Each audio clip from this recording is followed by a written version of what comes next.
We are Brightside Home Theater.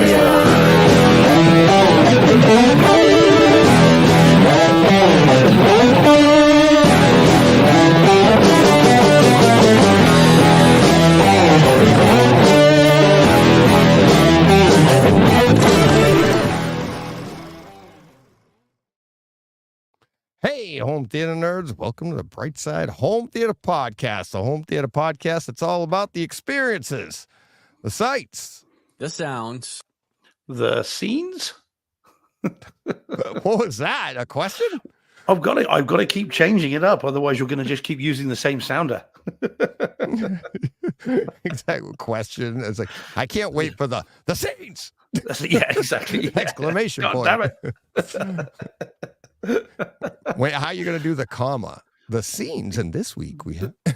Yeah, let's go straight on through. Yeah, yeah. You just go. Yeah. Not that you can't. We all know that. Yes. Well, it'll have to just be in Latin next time. There you go. You can start doing different languages, and I'll really be lost. So, well, I think I did the Spanish. Los Sientes is the scenes in Spanish. I think I did that a while back, but I can. There's plenty when you more were I can in do. Spain, I think when you were in, I think maybe when you were in Spain, yeah. Yeah, well, it makes sense then. Yeah, this Region this show, specific. this like some of the movies you don't like. This show was actually filmed in Spain. It was partially, yeah, but I was in Spain at the time, and it was supposed to be Spain. The issue was it was Spain supposed to be somewhere else. Had the Covenant been in Spain for reals, it would have been fine. Yeah, you did not try to portray yourself at home. So, exactly, to be fair, yes, indeed, I did not try to pretend I was at home, or indeed in Afghanistan. Right? Yeah, it's like, and for people new to the podcast, we're talking about The Covenant. Great movie. Guy Ritchie's which, The Covenant. By the way, Jordan and I were talking earlier in the week, DMing. We think, we are praying that there might be a label that's going to release it in 4K in the UK, because it's not out in 4K over there either, is it? It's only on Blu-ray or 4K on Kaleidoscope. Yes. Yes. Whereas, we are hoping that there's a label's releasing. I think it's Shout are releasing Man from Uncle, which of course is a Guy Ritchie film. I happen to really like that movie, and so we're kind of hoping, praying that means that we might actually get things like The Covenant as well, which would be very welcome. Because I'd quite like to see it again properly in Atmos and all the rest of it, and and listen out for the donkeys in the background and the La Cucaracha being sang and all that stuff. Yeah, I'm sure in the background there's someone with a sombrero on. I'm fairly convinced. Jeez. Maybe in the foreground on the other side of the camera. Well, it could be. There you go. Yeah. Anyway, how are you? Good. Very busy. Let's get right to this little thing. So this just got delivered moments ago, and I had it dropped at the house. So I had to do it. I ordered it the other day, yesterday, and my wife and I are like, because we do have the Ring system in the house. I have, as I've said on the show, I have Wi-Fi and everything, and we're just feeling bad for people because. Have you had more visitors? Oh my God. I didn't even get a chance to tell you last week. I think I told you, I don't know if I said it on the show. We're getting people to they're touring the house, and it's like being on, they think they're on social media. Like, oh, nobody can hear me. Nobody can see me. So I can say whatever I want. This looks stupid. This is dumb. Why wouldn't you do this? Right. And it's like, why would they do this? Oh my God, I don't like this. This is bad. And it's just so funny. And we just had not that I don't mind it. I get it. I've toured people's houses too, but nobody really has anything good to say. Everybody's just ripping it apart. And they're all like most negativity. It's all based in ignorance. They don't know what they're talking about. Well, yeah. They're like, we had jealousy. no, a lot of this is like, it's just they don't know. Like we had one, the most recent one, actually, this was before the sign. They saw a camera and they were in the garage and they were just about to go into my parents' side. And they said, "Oh, this must be the master bedroom." Huh? Who puts a master bedroom with a garage entrance? Someone who's very big. like, all right, time for dinner, or you got to get up and make breakfast. You got to go out the garage into the kitchen, because she even said, "Oh, the kitchen's over there. This must be the master bedroom." Into the garage. These people, I was actually in the house. I was downstairs. And I snapped a pic. I started to go up to introduce myself, and I was going to say hi, because I'm like, they're just neighbors. They're out with their kids walking the dog and stuff, and they were about to walk into the house. Luckily, the wife did see the Ring camera, and she goes, "Oh, they got Ring. Time to go." So they step outside. Now I'm coming up the stairs from the basement. I parked in the back, so they didn't know I was there. And the husband turns around and he's like, "Yeah, I don't think I like this garage in the middle. I don't like that at all." I was like, "All right." So I ducked down. I took a couple of pictures to show my wife, but I ducked down because I didn't want to embarrass him. You just put your foot in your mouth and the owner's looking at you. It's like, but they don't know. You are a man with infinite patience, despite what you might have said earlier. Because I now know what infinite means. Yeah. Nope. I don't know how you stop yourself from walking up those stairs slowly with a boiler suit, a hockey mask, and a machete, and just to see their faces. No, it's worth it just for that. Did I tell you about the woman we were at dinner? Did I tell you that one? My wife. I thought there were only one lot of visitors. I didn't realize. We were at dinner one night, out to dinner. And both our phones go off. We get the little chimes that somebody's coming in, and we watch these people tour the house. And they were just like, same thing. But I've told the story. I didn't know if I told you. I've told a bunch of my friends, and they're like, "Why didn't you say something?" Because you can talk back through the camera. I go, "It's too much fun. It's too much fun watching them stick their foot in their mouth." Because like one lady, that lady actually in particular, let me show you. I'll pull up a picture of like. All right, so this is kind of what she was looking at. Swear to God, I have it recorded. Wow. I think it's still recorded. "I don't think they're finishing the basement." That's a quote. That's a quote. This is what she's looking at. It's like the basement's all studded out, HVAC running everywhere. And I'm like, "You don't think we're finishing the basement?" Like, what the heck? Right. Tell me this. This is one of my favorites. Okay, go on. Same lady. Okay. That's weird. Why wouldn't they put that's weird not having a wall to your bathroom. It's not done yet. Like, what are you doing? And a stove in between. Like, yeah, we're just open like that. It's so funny. And that's why I don't want to say anything to him, because I find it so hysterical. I'm trying not to laugh, and like I didn't want it to go through, but it doesn't. You have to push the button. But oh my God, they're so funny. But tell me this, Sabotage, because now don't take this the wrong way, or indeed anybody listening or watching. Is this an American thing? Is this a common thing that people just wander through people's houses? Small town thing. I'm sure it's a small town thing. I don't mind it at all. I'm not like worried about it. The only reason I put that sign up is because I feel bad for these people. They have no idea that we're watching. I remember a tour guide once. We did a West Coast tour a number of years ago where we went up and down. We flew into Frisco and then went right the way down and out to Vegas and all the way down Pacific Highway 101. And I remember a tour guide saying, like, when we were at a truck stop, "Go and have a look at the trucks if you want to go and see them." He said, "But be very careful. If there's someone there, ask to see them." And the tour guide said, "Because you don't want a sawn-off shotgun stuck in your face." No. Because these guys are really protective. And yet, so I don't understand. So why would these people go wandering into someone's house who, you were there? So that's how little they seem to care. I mean, Right. Well, they didn't you know. worried I that you're going to parked my have a truck in the back. So, well, yeah, but they are had, you not worried that someone could be there, and the next thing you're going to know, are they not worried that you could have a gun no, stuck in your face? nah. Is there not a trespasser law? I know it's not Texas, but Yeah, yeah. No, I don't. excuse me. Yeah, I don't think anybody because when I was a kid, we used to do it. We had a lot of construction go on in the streets that I lived on, but obviously there were no cameras and stuff back then. Nothing like this.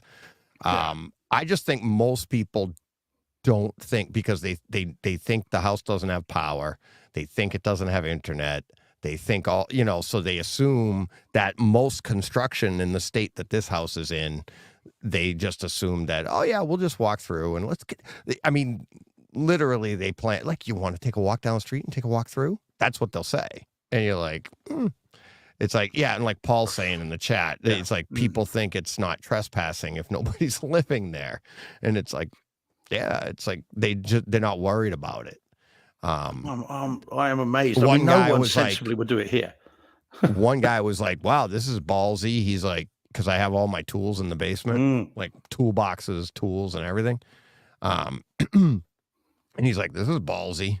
And there's a camera right over his head while he's saying it. And I wanted to be like, not really. Thanks for your input. I was like, go ahead, take something. I'll just come to your house and get it. Yeah, I'll see you there. Like, I'm amazed. I'm absolutely amazed. I mean, no one would do that sensibly here. And this is not a country with guns everywhere. You wouldn't do that here. You'd expect someone's going to come out and break your legs. And rightly so, because I think I'd have a very different approach to it if it was my house. But that's what is nice about a small town, though. You do feel safer like that. It's like I'm not worried about stuff like that. I'm not worried about it at all. I think it's hysterical. I think it's funny they decide to rip it all apart. It's so funny. Oh, man. Yeah. You ought to put up a website of the various comments. Just set up an address website and then have it, or have it published in the local paper. Have you toured the Briggs residence? Here's some comments. Maybe these are you. Maybe the next Takeover Tuesday should just be comments from, instead of listeners, just comments from people touring the house. Oh, well, I just gave you a bunch of them. It's so funny. You did. Unfortunately, we probably won't be getting any more now. So, for some reason, my headphones are killing me tonight. So we say hi to who's in the chat. Yes, hit the chat, thing? please. Please, it's going crazy over there. Because we have a new first-time chatter, someone who you might be familiar with, Deej, Captain AC3. Yes, as he is insisting on being no, Captain AC3. I know. I just wanted to remember that, show that I do remember who he was. Yeah, but that's going to make Brock feel even worse that you remember Captain AC3, but you can never remember John Brock. Well, I just recorded that one yesterday, so that makes recency bias. Yeah, exactly. Makes it a little bit easier. Okay, so we have Captain AC3 is first in tonight. Although look at the time of the comment, Deej. At my time, 8:06 p.m. So an hour and 54 minutes before we started. Oh, where's this? Captain AC3? The first comment. We got 3:06. Yeah, he's the first one in. Nice. Yeah. So there we go. So then we got Mikey's in, Vibe Home Media's in. We've got Steve is in the chat. Mark Hader's in. Hi, Mark. We've got Jordan's in. I know Van Gool's in. Very interesting questions and comments on Takeover Tuesday from Van Gool, I thought. Paul Hurt. Hi, Paul. Of course. Yeah. Jordan's in. Obviously. Ariel. Gorinda's in. Hi, Gorinda. Nice to see you again. Carl's in. Dom's in, of course, as well. Bonsoir, Carl. Dom. Did you say, Jordan? And Brockstar. Yeah, okay. Brock popped in? Steve? I think he wanted to just... Wow. There you go. Nice. So there we go. And, hi, everyone. Yeah, thanks for joining in. Hey, everybody. There we go. Oh, and whilst Deej, by the way, anyone listening in the continental United States, while Deej is down here, no one's at his house. Feel free to go and have a wander around. Yeah, I'll get alerted. Let's do a live one. Yeah, let me do a live one. Pretty soon, I might be able to, hopefully I'll be getting power there within a month. Maybe I can do a show. I have power there now. I just don't want to, oh, geez. Yeah. Holger's just dropped in, by the way, and Symphonics Audio. I think I'm saying that right. So yeah, plenty of people in. Thanks, guys, for tuning in. Yeah, as I said, if you do go and look around DJ's house, then be sure to get a video. Let us know. Just wave to the cameras. Wave to the cameras. Say hi. Smile away, boys. Smile away. Yeah. Did you get a chance to listen to today's Takeover Tuesday? Yeah, I'm in about halfway through the last lengthy email. Yeah, I did, but I have. Yeah, yes, I think that was Captain AC3, right? The last one. Yeah. Mm-hmm. Yeah, so he asked loads of questions. Yeah, it was. Yeah, it was good. But yeah, no, very cool. I was zipping about today, hither and yon, to various police stations, so I had a chance to listen to it. So yeah, some good stuff in that one. Yeah, really good. I love doing those ones. That's because our listeners are much more insightful than we are, Deej. Oh yeah, absolutely, absolutely. I just steal all their stuff. Sold. I don't know how I started, but yeah, that's chicken and the egg thing. Yeah, that's right. What if DJ got visitors during the show? Live, yeah. I could actually. Could we share it from here? I could find a way. That would be cast pretty funny. It to the screen. You see, I'm picturing a sort of kind of night vision green thing, like a sort of haunted. What do you guys have with the ghost hunter shows over there, like they have here? And it's always in kind of night vision. That's what I'm envisaging, just with a few more scares. Hey, well, it's light out here, so it should be nothing would be ghosty right now. And even John, when we're done with the show, it will be. Hey, John, how you doing, buddy? Yeah, he's in the house. In the house. Dropped in. Not your house. Chat. He's in the house. Yeah, it's John. That would be great. That'd be really nice. Well, he should be sitting here if he's going to be at my house. But let's see. Patreon. Thank you, everybody. If you'd like to support the show monetarily, looking at John. That's what reminded me. Got to talk about money. If you'd like to support the show monetarily, go to patreon.com/brightside-home-theater, or you can just go to the website. All the links are there. As little as $1, as much as you'd like. Everything goes to the show one way or the other. Really, really appreciate that. Another way to support the show, buy a box of popcorn, go to the website. You can do that. That's through PayPal. And then the other way that I really, really appreciate is just tell people about us. Right, Steve? I'm out of friends. Actually, I'm losing friends right now. Well, I don't know. You've got plenty of visitors to the new house, Deej. I think perhaps you should just have some sort of PSA going on, a sort of public service announcement. Welcome to the future Brightside Home Theater. Please support me on Patreon. Buy some merch. You're missing a trick there, Deej. Yeah, I know. I should lean into it. Yeah. But yeah.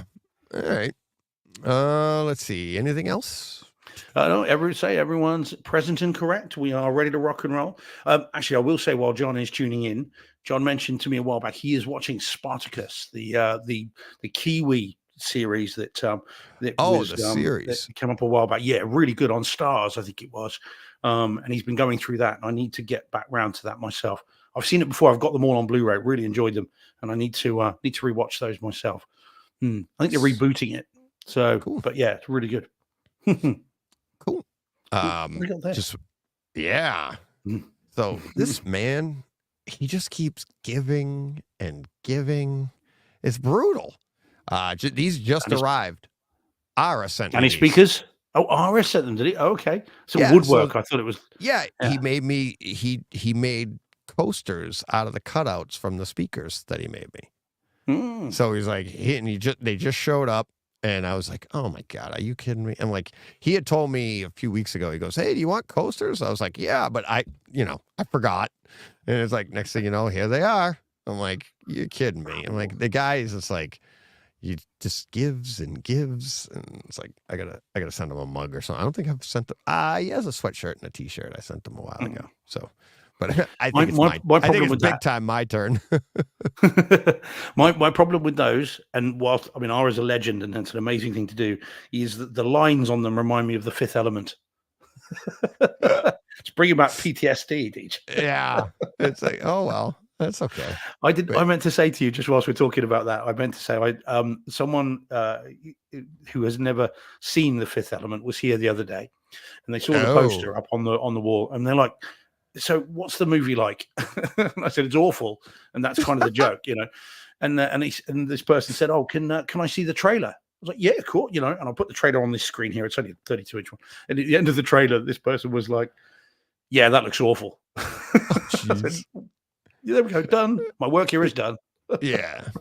Oh yeah. That's big fun. Gosh. So yes, those coasters is what reminds me of it. Yeah. What do you want to hit first? You take your pick. Dealer's choice, Deej, as I always say. You choose.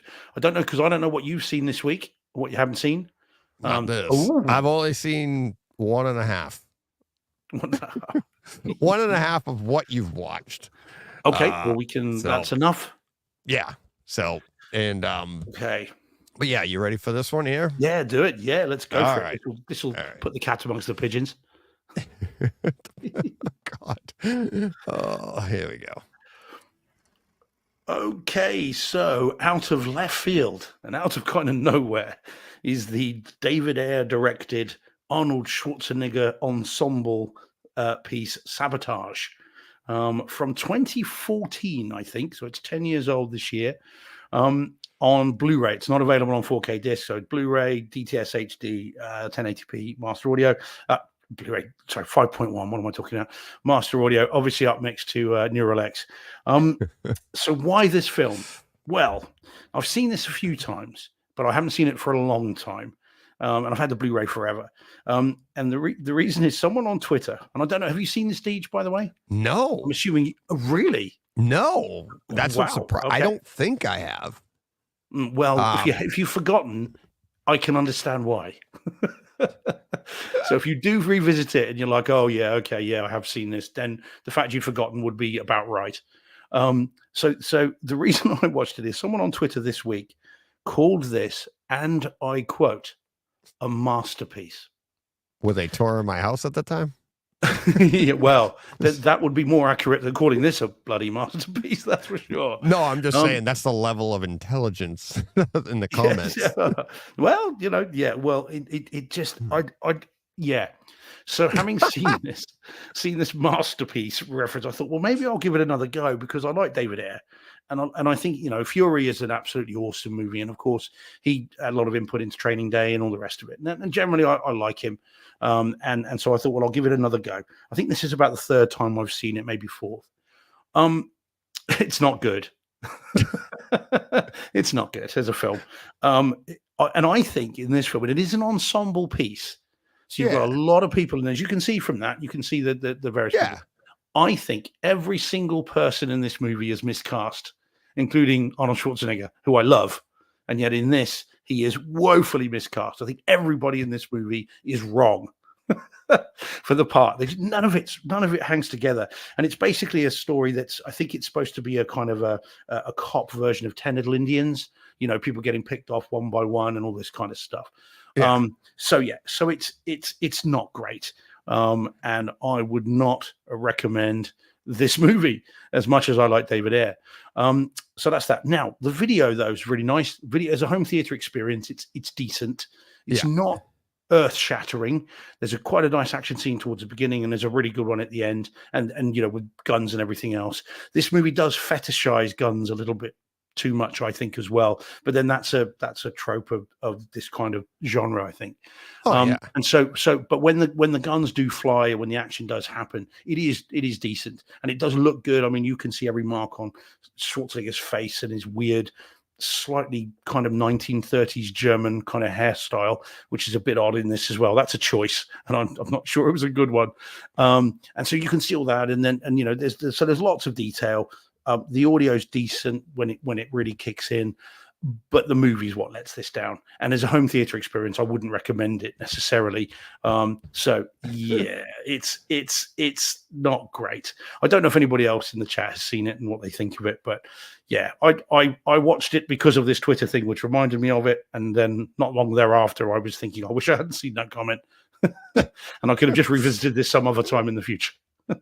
Why? Like, yeah, it's. Have you ever seen the movie Snitch with Dwayne Johnson? I don't think so. I don't think this is one of his early ones, wasn't it? When he It was was kind of around 2012, oh, 2013 or so, something okay. like Oh, that. And Snitch. No, I missed that. yeah, I missed it. my son and I saw I saw an ad for it or something. And we watched it in probably like 2015, right? And I was Mm-hmm. like, oh, I love The Rock, right? And action movie, guns and everything. The movie's about the kid gets put in, like his teenage son gets put into a situation that like you would like it because legally it's like what they do. It's like, all Mm-hmm. right, well, we caught you with these drugs, so we need you. We want the bigger fish, so they're gonna give you all this, whatever. They're gonna threaten you with this sentence and all of this stuff here when you're really not doing anything.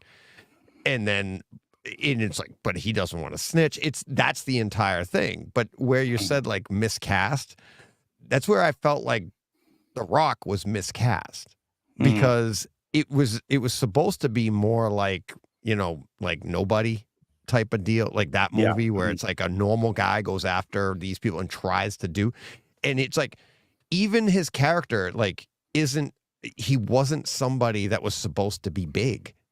It was just like he just happened to be big and he's like, I'm gonna go save my son. I'm gonna take down these drug lords.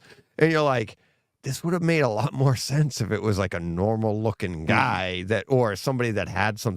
It was just weird. It was good, and then was really kind of nerve wracking as a parent sending your kid off to college because like this can happen. And lo and behold, his freshman year, first semester, something similar happened. You're like, holy Oh, gosh. crap. Yeah. Yeah. And you're like, so that was flashing through my head. But yeah, it just felt like he was miscast because it let you in the direction of like this action star, but he wasn't supposed to be an action star. But, like, but I'm going to go after people. I'm going to go after drug kingpins. Well, there's definitely a lot of that in this. There's no chemistry between any of the leads. Yeah. And whilst they're all bulked up, I mean, Sam Worthington's in it. He's never looked bigger. I mean, his character's called Monster, and he's ginormous in it. He's put on loads of weight and timber. He's really big, and yet again, he's just dreadful in this. Terrence Howard, who's normally great, is in it, and he's dreadful in this. He's barely in it, and what he does is not great. And then a wildly overacting lead actress as well, who is I don't know where she's wandered in from. So yeah, it's such a strange film. Actually, Jordan, I think, probably hit the nail on the head there. So Jordan says Sabotage feels like a film that's got numerous scenes deleted and it has multiple different endings. Oh, I don't doubt that at all. It does feel like it's been chopped and messed around with, but it's just a very strange film and curiously unengaging for a movie that's kind of about these elite DEA unit being picked off one at a time and who's doing what to whom, and yet it's just very unengaging. So I think it's a shame. And again, as I said, I think Fury is David Ayer's best movie. I love that film, and I mean, if you want a home cinema experience, that movie is absolutely awesome. And in 4K, and in Atmos. So yeah, if you want a David Ayer movie, Fury might be a masterpiece, but this certainly is not. At least not according to me. So yeah, never mind. That's too bad. That's too bad. I was kind of like, I hadn't seen, like I said, I don't think I've seen it. So I'd be surprised. I would have put good money on you having seen it because it's your kind of movie, isn't it? Your Expendables type kind of action movie, and all that stuff. I mean, it's got your name written on it pretty much. Exactly. So, you'd think it would, but yeah, it's like I like stupid stuff. I didn't say that. I mean, I might have been thinking it. I just didn't say it. I say it all the time. I love stupid stuff. Yeah, that's it. I love it. It's easy to. It's like not a lot of thought involved. I do like. I don't want the moon scraping up against the earth, but other than that, hey, I quite enjoyed that. Again, I kind of draw my line at the atmosphere. That's right there. It's like once you enter that, come on. Yeah. See, I didn't dislike that when I rewatched it again. I didn't dislike it either. Dumb as it is. I didn't either. I just thought, like, come on, we couldn't have done something else. We had to do that. Sunfall. We'll leave that to the sequel. If you didn't do that, it's still a good movie. You could have done something else action-wise. You didn't have to scrape two planets together. Yeah, but two objects it's in franchise. space. It'll be next one's going to be Mars fall. Then it'll be Jupiter fall, Venus fall, Pluto fall. I mean, I'm not sure I want to see Uranus fall, but other than that, John, you there, buddy? yeah. Oh boy, there we go. What was that? Yeah. All right. I have a scene. This is one I had for you last week. Mm-hmm. This is a really cool scene. But yeah, let's play this here. So this scene, it's from Luke Cage, season 1, episode 8, Blowing Up the Spot is the title. And this is at 5 minutes and 12 seconds. And the character you see on the screen, if you're watching this on YouTube, is like, he's coming after Luke. And he yells the character, Luke Cage's character's name, Carl. He says, Carl, come out and play. And when he starts yelling the audio starts at the front of the room, like where you see the character right now. If you're looking on the screen, the character is at like the, justified to the left, a little bit of center, right? And that's where it sounds like he's yelling from. But then the camera jumps to Luke and you can actually see, if you're looking at the, if you're on YouTube, the little square underneath, you can see that's where the camera angle will jump to. Okay, that's the next scene. And so he's across the street. When it jumps, the word play, he goes, come out and play, like that. The A actually jumps to the left side rear of the room, appropriately placed, which I thought was awesome for a Netflix series. And you're like, that detail that if you don't do that, nobody's ever going to notice. Nobody, including us, is ever going to care. But when they do it and we have the equipment to take advantage of that, it's awesome. And it really, really was. And I was like, I backed it up, wrote it down, obviously screen grabbed, took a picture of the screen for this. But yeah, 5 minutes and 12 seconds. It's really, really, really cool. It's and it doesn't spoil anything. It's the guy shooting at him. And it's not going to ruin it. Does he come out and play? No. Not in this particular scene. They kind of get separated. But yeah, it's a really cool, like if you've got, you want to hear a jump cut and have it like pans perfectly. It was really, really cool. So really enjoyed it. I couldn't wait to tell you guys, but and then last week we kind of got sidetracked. We got busy. Sidetracked? Yeah. Surely not. A little bit. So yeah. Okay, perfect. So that was my scene from last week. So Steve At says, stupid movies with great sound, big LFE like Some Objects of the Earth, Moonfall, Deep Impact, etc. Both of which we've reviewed on the podcast, Steve, as you will know. Yeah. And Van Gool says, I need to watch Deep Impact again. Van Gool, I recommend you pick up the 4K disc of that. We had a really good time rewatching that recently. And you have a sounder, I think, Deej, from that film. You always look on the bright side. You always look on the bright side. I have. I think this is the full one. Look on the bright side. At least we're not going to boil to death. You always look on the bright side. Always. Look at that. It's like it was planned. No, I know. It just happened. They're still in the machine thing here. Still available. Yep. But it is good. It is really good, Van Gogh. It's a really nice disc. So if you're going to revisit the 4K disc. Absolutely. It is good. It is good. Still would prefer Armageddon, but doesn't look like we're ever going to get that. Yeah, that one didn't. In the Blu-ray did not play well. I did not enjoy that. So is this the one you want to do next? This is the first one. Yeah, there's two. Yeah, that's the second one. This is the first one. Yeah. Mm-hmm. Cool. All right. Okay. Right. Let's see. Ready? Here we go. Yep. Okay, so this is a two-parter.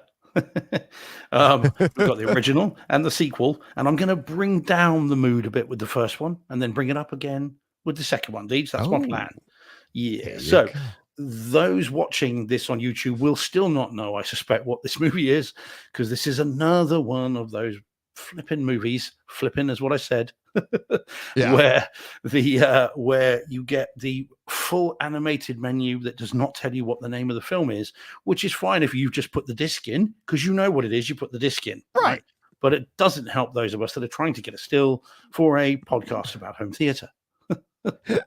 They don't care about us, Steve. Just what I've discovered. No, they don't. They don't.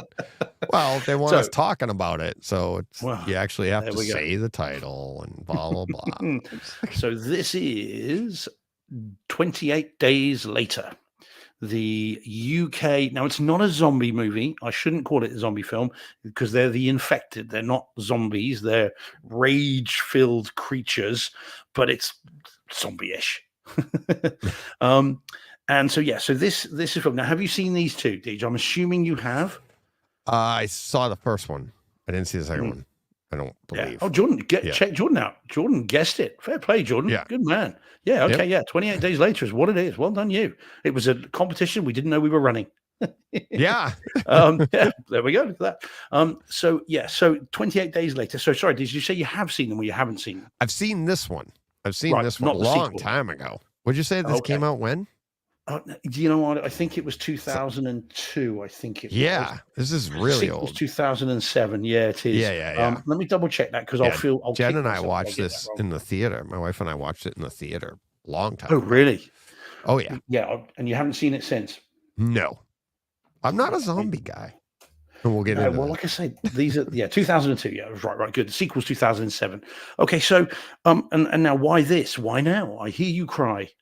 Is because they have just re-announced they're about to shoot 28 years later with Cillian Murphy coming back, who's in this, and various other people. So they're ramping up to start shooting. And so no, that's the sequel, Dom. Yeah, we're coming on to 28 weeks later in a bit. So 28 Days Later. So this one was they're about to revisit this universe 28 years later. And so I thought, and I've seen these movies a number of times, and I thought now's a perfect chance to revisit them because I haven't seen them in Cinema George. So, it's been a long time since I've seen them on this kind of screen. Now, all right. Now the film, this one, 28 Days Later, is really good. And it does hold up. It's a cleverly told story, and when there are bad things that happen, and I'm not going to spoil it, even though it's 22 years old. I think there are some bad things that happen that still have impact. You do feel the loss of certain people, and I think it's really well told, and so as a story, it's good. And Cillian Murphy's great in it, and we know because of course. Friend of the show, Carl Ellsworth, who wrote Red Eye and has worked with Cillian Murphy, says Cillian Murphy's a really good guy. And so it's nice to sort of see these things and, see where he kind of came from. So it's still a good film. Unfortunately, the video quality of this is dreadful. Really? Next to Dog Soldiers, not the 4K version, Deej, but next to the Blu-ray of Dog Soldiers, this is the worst Blu-ray video quality I have ever seen. Wow. It's dreadful. Now, there's a reason it's dreadful, in fairness. This is one of the first full-length digital movies. Because bear in mind, 2002, so you had, and if you think about it, you had Phantom Menace in 99, which is film, wasn't it? And then you had Attack of the Clones, which was 2002. I think it was. It came along, and that was half and half, wasn't it? That was half film, half digital. But this is one of the first ones that was digital, and it is awful. I was telling a friend of mine today. He was asking about it. To me, you know how sometimes you see footage of screen tests from the 70s and 80s, and it always looks really rough and dirty. It's like it's been shot on a videotape. That's what this movie looks like, right up until the end. Where at the very end they reshot the ending of this. It's interesting, Jordan. You talk about reshoots to Sabotage. They shot the ending of this is a reshoot, and they didn't have time clearly to mess around with digital photography, and that's been shot normally. And the difference between these two is night and day. So anybody going back to revisit this, I think on our big screens is going to be sorely disappointed. Yeah, genuinely be like, this is like a pirate movie. It's dreadful. And it affected how I enjoyed the movie. So, be warned, anyone going back to see it again, it looks terrible. And there's no getting away from that. The audio's okay. bearing in mind this was when it was done quite a low budget movie, and a lot of the opening part of the movie is about a London that's deserted. So of course there's not a lot of audio going on because there's nothing there, and so it's quite quiet for a lot of it. But towards the end there is a bit more action, and you do get some bass, not great stuff, but there's some. And the last little bit has an aircraft, so that kind of gives you a little bit more to it. But I was disappointed hugely in the video on this. It's distractingly bad. And again, I get that that's the intent, presumably, but boy, oh boy, this looks worse than the movies we've been watching recently from the 60s. It's terrible.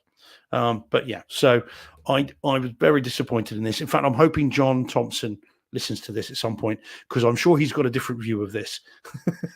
So I'd be curious to know what he makes of kind of what the intent was behind it. He may have even been involved in this somehow, because of course these kinds of movies with Alex Garland, who's a good friend of John's, that it may be that he's had some involvement with this, like he did with Children of Men. So he might have a different perspective on it, but from my point, it was dreadful.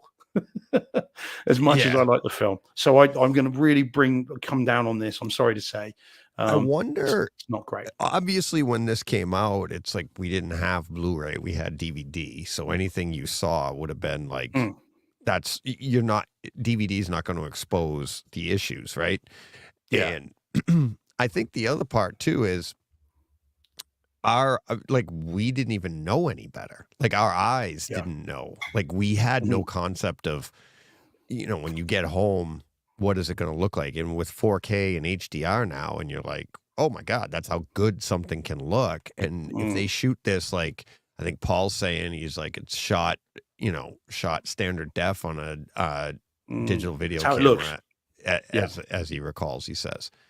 And you could shoot stuff like that because nobody would know the difference, by the time you're getting it home. And if that's what you're going for, even in a large cinema, you're sitting so far away on a big screen, even going to the cinema, it wasn't as detrimental. And we had no reference for higher quality. So it is what that 480p that was our lines of resolution. Anything more than that, and we were like, wow, that's beautiful, right? If you go to the cinema. Well, now we get 4K, we understand 1080, we have HDR, we have all of these things that have changed our perception of quality. And now you look at this and go, holy cow. And it's like, but that might just be the stock. It's like there's nothing you can do. It's like if it's shot on a digital video camera at standard def, there's nothing better than 480. It's like, well, you're never going to see a 4K version of this. I mean, they just will not bother. There's no point. No, you can make 4K, you can make 8K, you can out of film, you can make anything because there is no resolution to film. It is what it is, and you can make a digital resolution out of that. But if you're starting at a digital resolution of 480, you can't. There's nothing you can do. And that's one of the things that a lot of people are talking about now is that if you're shooting in 4, they're afraid, like, what if in the future you might need 8? And you're like, but you already shot everything in 4, or you shot it in 1080. How do you get it up to there? So where film, I think I said that before, it's like a lot of these directors like Cameron, Nolan, others, they're shooting on film on purpose to preserve it, and then they lock them up. So Zack Snyder, he mentioned it as well. So there's a lot of these things that, like, it's like, well, quite. I mean, like I said, I don't want to put anybody off the film because the movie's great. It's just the way it was shot was clearly experimental. I mean, because as I say, they didn't then do that for the ending, so they came along later, and there's like a little post. It's not quite post credits, but it's kind of, and they clearly didn't have time to mount the same production again, so they just shot it normally. But yeah, so Dom's saying the picture was utter rubbish in the cinema. First digital movie, yeah, it was, Dom. That's kind of what I'd read about it. So and Jordan says, I love this film, really like the sequel. Looking forward to seeing what they do with 28 years later. Yeah, it's apparently a trilogy. Yeah, as he says there, 4th film planned. There's 3 of them, I'm told. So yeah, it's going to be interesting to see what they do. And then we've got, so Paul says, I'm not sure what the justification was for the way it was shot because it's not a found footage movie. No, it's not. Yeah, I don't know. And I mean, I wonder if Jeff Goldblum's Jurassic Park quote is they were so busy trying to work out whether they could that they didn't think about whether they should. Yeah, exactly. Yeah. But I mean, look, Danny Boyle directed it. He's an incredible director and did Sunshine.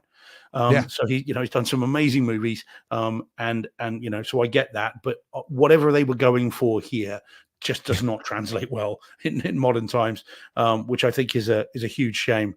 But there we go. Paul then says, he says he thinks it was shot 576i, so interlaced. Yeah. As in, I can't believe what they've done with this. Yeah, and it's so 576 is that that's PAL, isn't it? Is that PAL? Did we not get, because we had PAL and NTSC, didn't we? Is that a PAL resolution? What I was wondering is so 480 is based off of the vertical, not the horizontal. So if you're looking, and then when we went to 4K, we went to the horizontal. That's why it jumped so much from 1080, which was the vertical resolution along the sides. So I didn't know if they did. So PAL resolution, how do they go by? Do they go horizontal, or? I think it's the same way, but we've just got more lines. I think we just had more lines on it. I think I'm not an expert on it, as you well know. It could be. I mean, or it just could be taller. I don't know. It's like it could be the same size. I don't know. I have no idea, but. Yeah. Van Gogh's just asking, would 28 Days Later be good on Blu-ray? This is on Blu-ray, Van Gogh. That's what I watched it on. But believe you me, you wouldn't know it. Right. Because as I said, this and the original release of Dog Soldiers look dreadful on Blu-ray. And so, this is the Blu-ray I'm talking about. Don't get thinking, if I get the Blu-ray, it'll be HD. No. No. And I think that's what they're stuck with. Like from what Paul's saying, they're stuck at the 480. I mean, the 580 or whatever it was. 576i, yeah. So I mean, it is a huge shame. It really is. And I because as I said, I really like players the movie. Are progressive that, but that's fine. But even still, bear in mind, 576, there's something you can do. Well, to show it on our screens, of course, with our 4K projectors and screens, they're messing with that as well. But it's it's just very, very disappointing given the quality of the movie. But like I said, I'm going to bring the tone up with the next one. Oh, there we go. All right. Do you want to? Where's my? For some reason. Oh, there it is. Do you want to? Let me do this. Do you want to do your bit in the middle? Or I'll do this one here, right in the middle. I don't know if John's still in the chat, but here we go. So. I finished, obviously, if you're looking at the screen, I finished Luke Cage. I am on to Iron Fist. Season 1 came out in 2017. And this has always been my least favorite of all the series. And even when I was going through it, and what's fun to me is and John and I talked about this a few weeks ago. I was like, I feel like him and I have talked so much about these, but we weren't doing the show when these things came out. But it was like I just loved these series, but this one here just seemed a little bit flat compared to the others. But I got to tell you, I'm only 2 episodes in right now, and I am absolutely loving it. I can't say it's better than the others. I would never say that. But knowing the full story of Danny and the Iron Fist and the whole entire thing, I'm understanding some of the things that I might have had an issue with, like acting choices and stuff. I thought it was, I'm really enjoying it. And I got to tell you, here's another demo scene. Just play the opening. There's some awesome bass sweeps in this for a stream. Don't get me wrong. These are all streaming. It's on Disney Plus. Just play the opening montage, opening scene, and the HDR. It's almost in black and it's pretty much black and white, I think, and it looks beautiful. And there's some nice deep bass sweeps. My remote turned on it. I love it. And what's fun about doing, I don't know if a lot of you guys they you on Disney Plus or Netflix is like skip intro. My wife hates it, but I always watch it. Because I'm listening for different things, and that's part of the experience to me too. Is like with Daredevil going back to 2015. I love the repetitive every morning. I can't wait to hear that. And the same with this. I can't wait to get up in the morning and watch this opening again. But this one is a really good opening scene. Definitely worth checking out a few times because there's some nice bass sweeps. Like I said, the HDR throughout is really, really nice. So definitely check it out. And I am really enjoying the story a lot more this time. So, have you ever seen this one, Steve? I've seen, I think, a couple of episodes of season 1. This and Jessica Jones are the ones that kind of shook my faith in them, and then I kind of tuned out of them a bit. Unfortunately, I never finished season 1 of Jessica Jones, and this one kind of, because of all the stuff that was going on about. Again, we talk about people being miscast, and there was a lot of heat on this, wasn't it, when this first came out? But I like the story. I like the character. It's kind of intriguing. I know nothing about the character other than he's called Danny Rand. I know nothing about it. And so I was kind of really looking forward to it. But, I get kind of where the criticism was coming from in terms of the racial change. But also, I think why in this day and age where there are some incredible martial artists around, who, we've talked about them on the show, you then cast someone who isn't a martial artist about a martial arts show. So I'd kind of bumped up against that a little bit as well. And so I must admit I haven't sort of been back to it, but I may well do. I think I might circle back round at some point. But yeah, there's so much to watch, Deej. So much to watch. Oh yeah. Yeah. And that's what, like I said in today's Takeover Tuesday, why I'm enjoying these so much. And but it lets me experience it. I honestly, I wasn't looking forward to this, but I'm like, look, I'm going to go through the whole thing. I'm going to do it. And I'm glad I did. And by the end of season 2, you really do want an Iron Fist season 3 because you get the full story of the character and everything by the end of season 2. And you're like, oh man, I really want that. I want to see season 3 of that. But yeah, a lot of fun. And these really are really, really good home theater experiences for sure.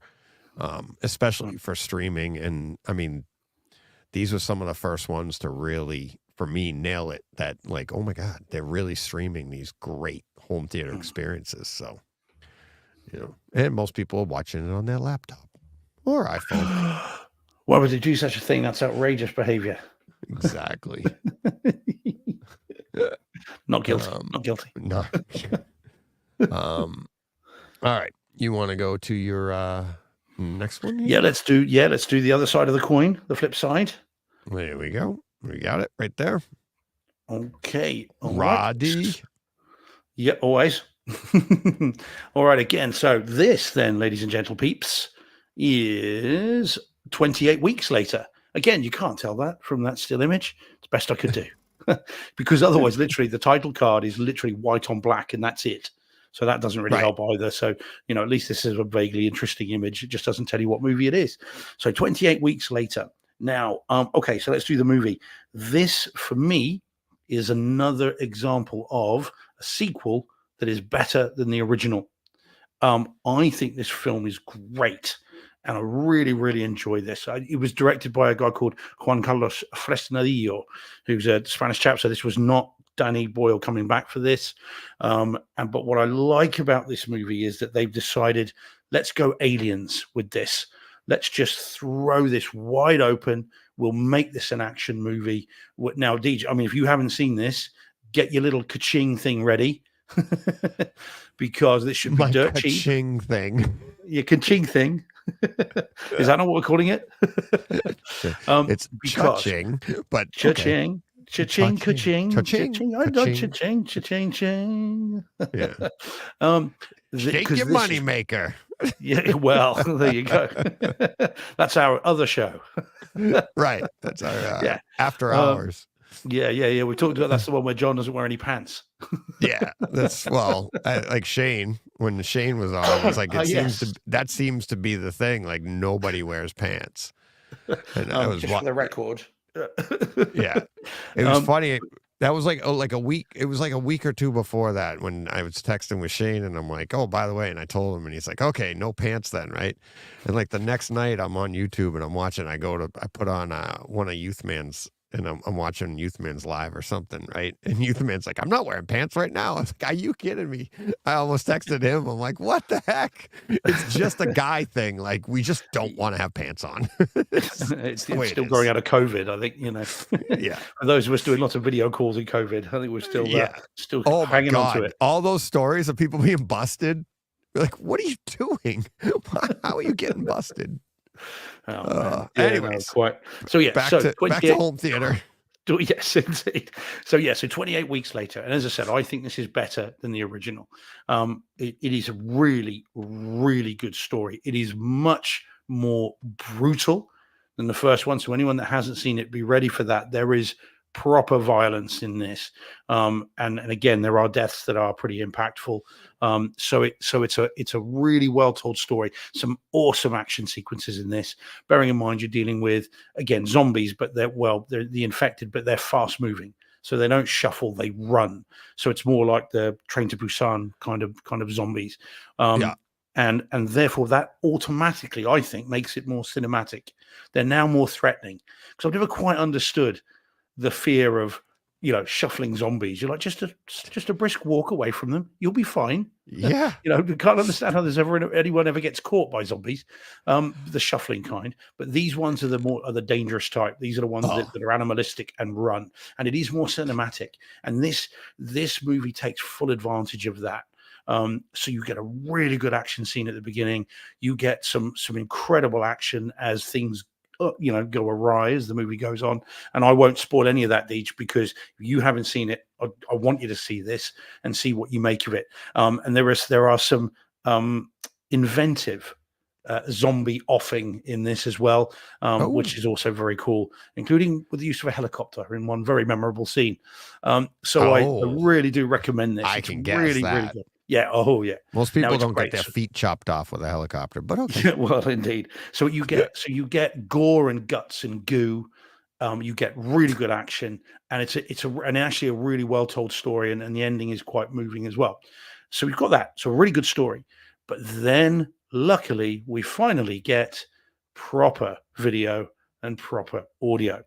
So it's the Blu-ray. I don't know if I said. Sorry, I should have said. So 1080p. But this was shot traditionally with proper bloody cameras.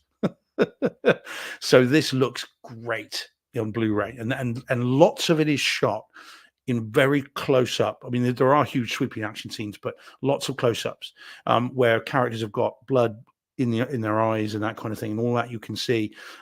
It's an all-star cast in this. Idris Elba's in this, which I had completely forgotten about.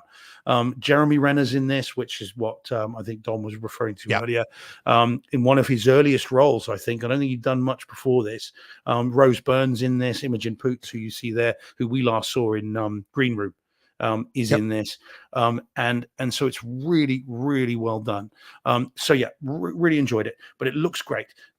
Lots of detail, lots of stuff that really kind of pops off the screen. All the long shots of London looking deserted and stuff all look really good. It's very, very nice. And the audio, DTS HD Master Audio 5.1 mixed to Neural X, is really good when it needs to be. And the aforementioned helicopters, and there's some helicopter chase scenes and stuff, all zip around the room. They go up and overhead.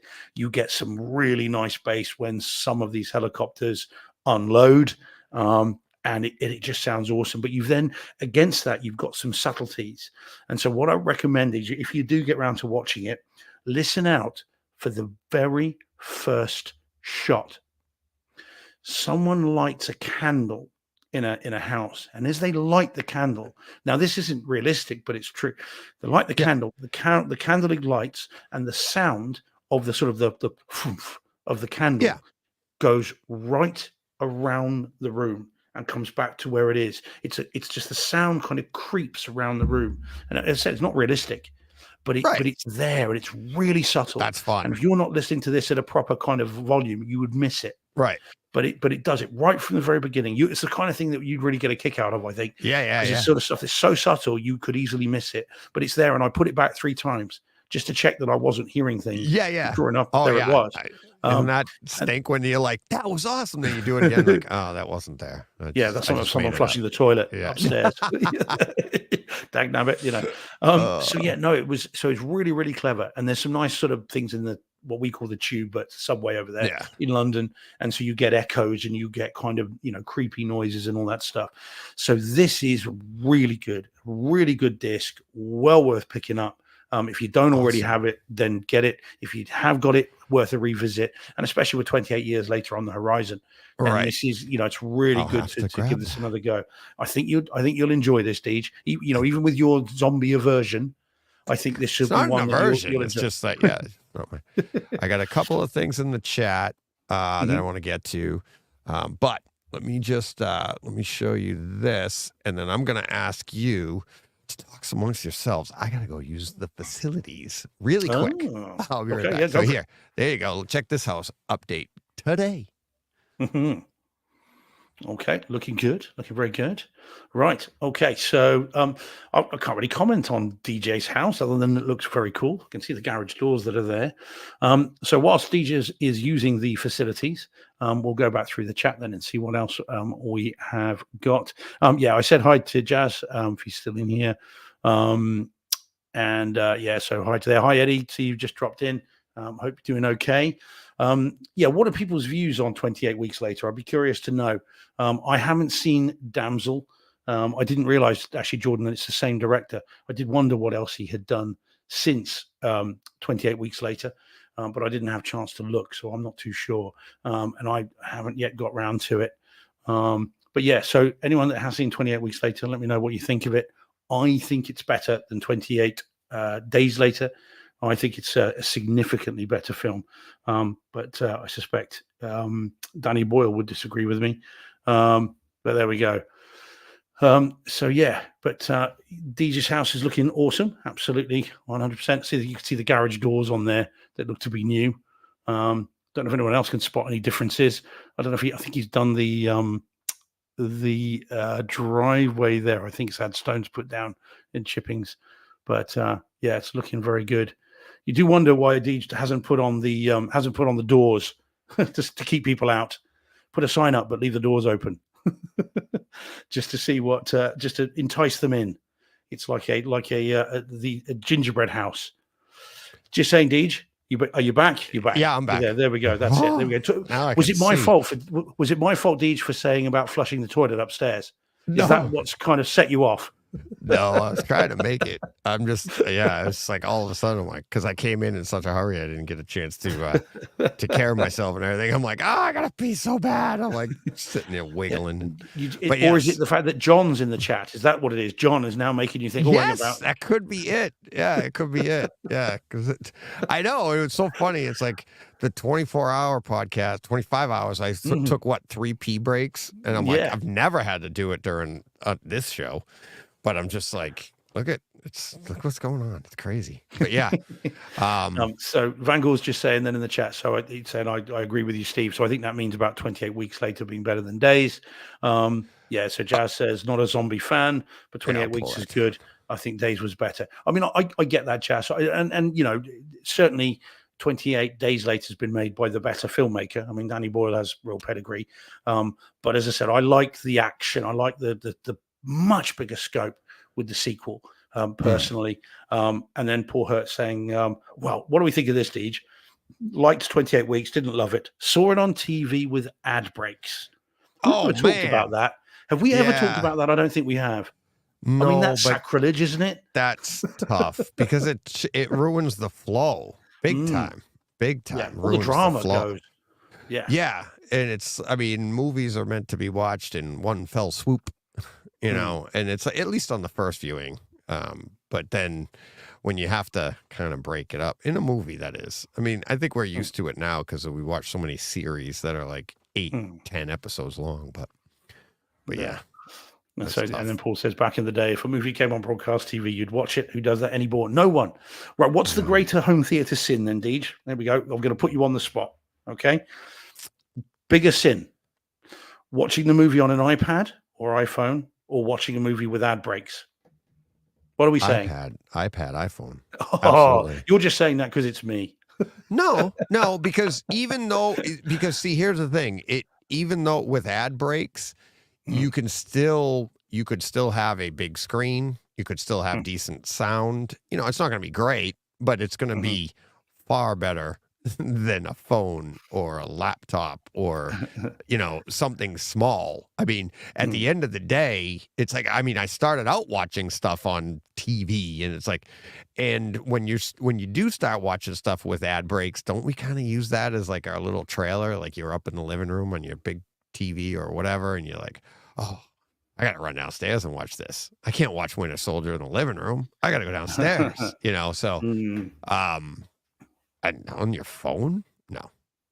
Yeah, I think that the ad breaks are the biggest sin because I hate adverts anyway, and that's why when I go to a commercial theatre, I'm always in a bad mood when the movie begins because I've just had to sit through 20 minutes, 25 minutes of crap adverts before I get to the film. So I have a particular dislike of adverts, and so I think that I don't like them either. But you got to imagine. I mean, it's also people could, there's a chance that people have a home theater and they're watching through their cable television or they're watching, you know what I mean? And it's like, maybe they don't have it this way on a phone or on a iPad. You're stuck. You might have no commercials. You may have commercials. I don't know what you're watching on your phone, but you are stuck at that size. Just because you're watching with adverts doesn't mean you don't know what size screen it is. You could be in my theater. You could be in a screen with like a 120-inch screen, and you're with great sound. And now you're watching somebody Coca-Cola commercial or something. So I mean, the commercial stinks, but the actual in-movie experience, there's still potential there to actually have a decent one. So yeah, okay. I there's zero potential to have a good home theater experience on an iPad or an iPhone. Even with the IMAX headphones, it sounds great, but you're still like, oh, okay. Sort of sellotape to your face. Exactly. I think neither is conducive to a good experience. No. And I mean, I watched what was the Mel Gibson Santa Claus movie we reviewed? Oh God, what was the name of the movie? Not Deadly Night. The one we just watched recently, last Christmas. Yeah, that one I watched with adverts on Amazon. And it was just really annoying, and it definitely removed whatever tension that movie built up, which wasn't much. But just it certainly did not help. Oh, there we go. Look, see, we've got some love in there for the iPad. So Paul said, if I take my glasses off, I can focus really close, so an iPad looks huge. Jeez. There you go. What up, Paul? Come to my defense, mate. Speaking of Paul, I started this one because I didn't mention it, but since he brought it up, Jessica Henwick on Iron Fist, she plays Colleen Wing, the character Colleen Wing on that show. And Paul says Jessica Henwick is easily the best thing about Iron Fist, in my opinion. Give that character her own show. And one of the things I noticed going right from Luke Cage to Iron Fist was one of the final scenes was Rosario Dawson, Claire, walking down the street, and she sees a sign like stapled to a telephone pole, and she pulls the number off it. And if you look at what that sign is, and at the time you had no idea what was coming up, but it was Colleen Wing's studio. So it was like already setting it up for Iron Fist, which came out, I believe, the following fall.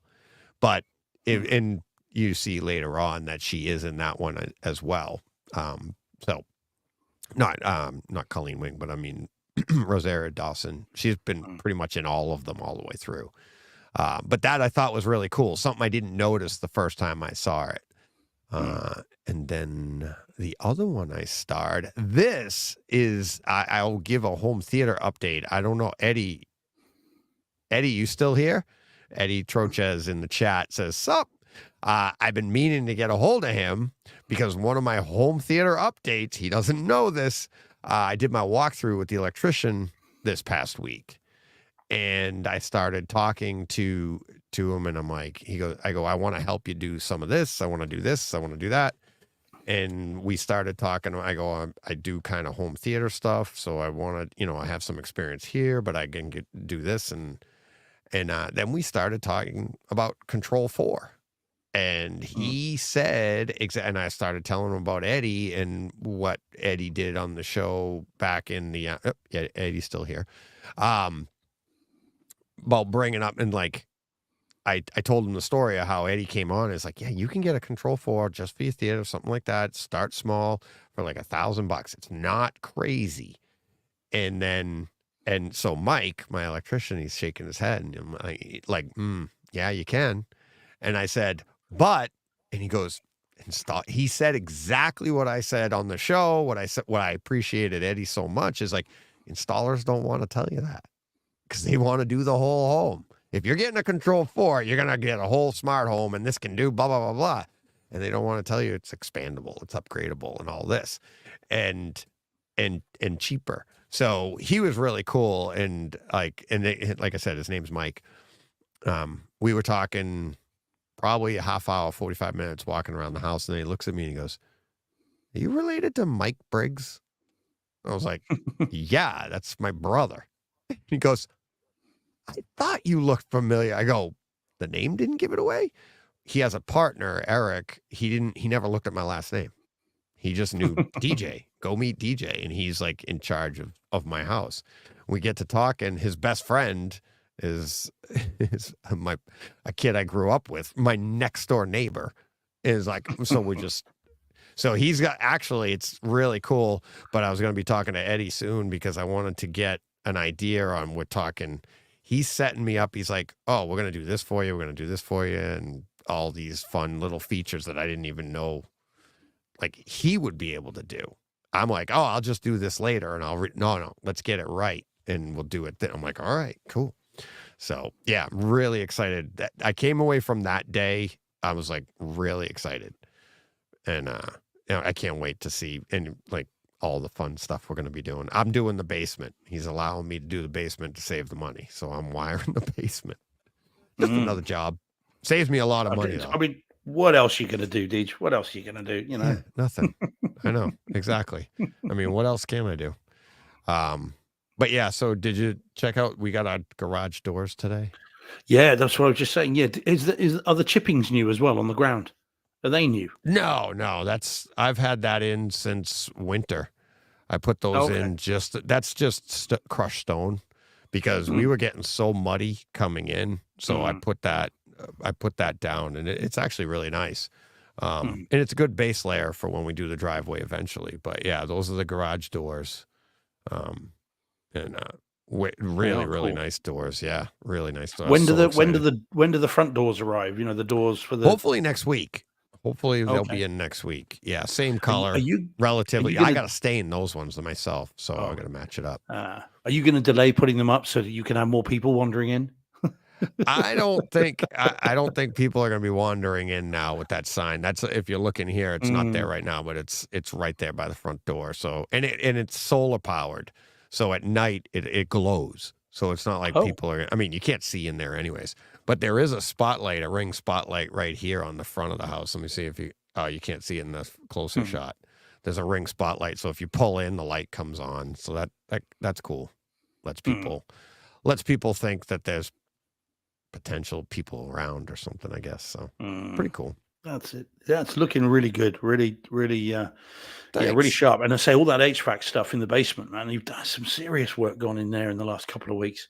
Yeah, Very, HVAC. very cool. They just finished on Friday. They finished up on Friday, and yeah, and it's really, really cool what they did. They just I actually took some. There you go. We'll go through them quick. This is all HVAC. Wow. Have you done all that, DJ, or has that been? I didn't do that. No, I did not do HVAC. Right. I did not do HVAC. Okay. This I did. Wow. The stove, I'll show you later. But yeah, this is all the company that they came in, and this is the basement. I'm going to be redoing the ductwork to the theater because they just put in like this stuff here. You can see in this picture, and it's all basically.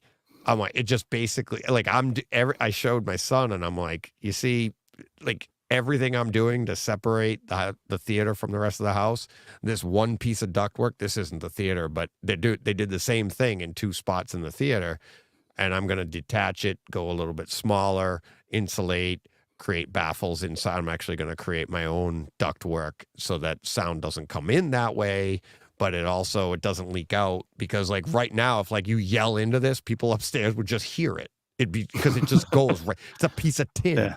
And it's like, I mean, it'd just be turn the floor into a giant speaker. So yeah. So but yeah, that's all stuff I expected. So yeah, it was pretty cool. Looks And good. It's the kind of thing though that I don't That's my know. gym. Oh yeah, cool. Now I'm no expert in anything building related at all, but that's the kind of thing that I can't imagine people would do over here. You know, I've never seen it in a domestic property here. I've seen it in commercial buildings. But I've never seen it in domestic. Like that. Oh, really? With ducting like that. Yeah. Well, you don't have air conditioning either. It's not common. Yeah, we do have it, but it's not common. It'd be a rare house domestically that would have it. Yeah. Right. So you run, that's like forced hot air or whatever. You blow the air in, so that way it's all connected to, it's your heating and air conditioning together. So that's why you would have that. Otherwise you guys have what, radiant heat over there? Like you have radiators or something? Yeah, well, you can see it there. Yeah, the radiator there you go, right behind you. So we exactly. So we'd have that, and if you wanted an air conditioning unit, like because I was toying with the idea. Yeah, I was toying with the idea with the cinema room. You know, you have a pipe come in, and you stick a big AC unit outside, and it just brings the air through, and you have an appliance, a unit that just goes up on the wall, and then just sort of spits out the air. But I've never seen in a domestic property here that kind of ducting. Loads of commercial buildings have got it. The court that I go to all the time's got it. But see it in a domestic property is really interesting, and very cool. It's really high tech to me. Yeah, and I mean, this system too is like, if you did this in a different type of home, it wouldn't look exactly the same, because they would run it downstairs and it would come up through the floor maybe, or they would run ductwork down the side of the walls from the ceiling, so it wouldn't be as open. But because of the design of my house being so open, it just allowed them to just be like straight shots, made their jobs easier, and you can have a little bit more bigger system that can handle. Plus, it's also handling, for all intents and purposes, 2 family. So, but yeah, that's really cool. Really cool. I like the. I said it looks to me anyway. It looks really high tech, but not big enough to crawl along on Christmas Eve. Yeah, exactly. Exactly. Oh man, I don't even have your, let's see, there it is. I don't know where mine is. Okay, our Jazz is immediately undercutting me.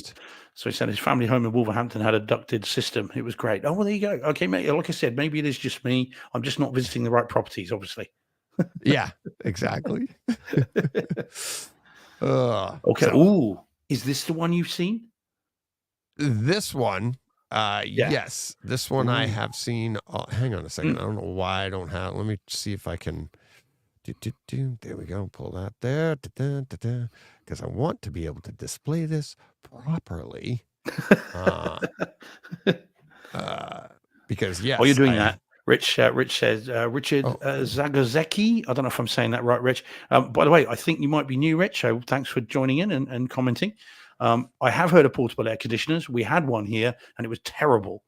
It was absolutely rubbish. So yeah, that was we had one and tried it, and it was dreadful. Yeah, I think it kicked out more heat than the hot day. So yeah, not good, and it wasn't cheap either. Or about Andrew in the chat. Andrew Pan is saying, my wife is originally from Ireland. She said, open a window or the front door, and that's what it was like when we were growing up. And now I'm like, we grew up in New England. You can have some hot summers days and weeks, but you also get some really cold. You get kind of both of them, right? Like, so you need nice AC, but you also need good heat too. But when we were younger, we didn't have AC. It wasn't as prevalent as it is now. And there was like one I in the house. And if it was really hot, everybody would sleep in that room. And I remember I was in the basement sleeping on the floor It was like, and I knew when I grew up, I'm like, I'm getting AC.